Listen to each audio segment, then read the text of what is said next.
So I finally sat down to watch 300 for the first time. So, not long after watching V for Vendetta, I took the time to read my copy of 300 by Frank Miller, which I found to be a pretty cool read, especially with how good the artwork was. And like V for Vendetta, I figured it was finally time to watch the film adaptation afterwards, and in short, this was a really fun time. 300 is a fictional retelling of the Battle of Thermopylae, following King Leonidas I and his 300 soldiers as they try to drive back the Persian army.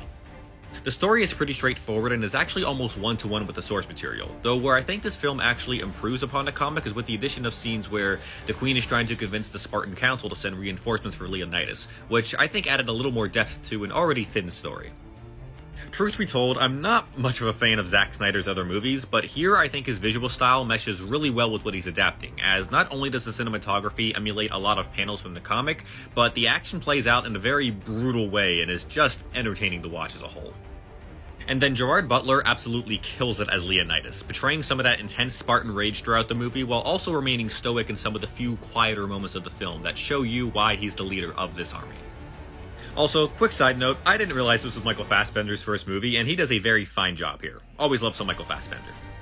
Now, despite some great performances, like the comic, there isn't really much we learn about any of our characters. Even Leonidas, who we spend most of our time with, is pretty thin despite how much of a presence he has throughout the film. And then, while I do like the visuals overall, a lot of the CGI here does get a bit distracting at times. I know this came out almost 2 decades ago, so some age is expected, but that's just something that bothered me a little bit. Even with that said, this whole movie is just a vibe. It's flawed, but it is so damn fun, and I just wish I watched it sooner.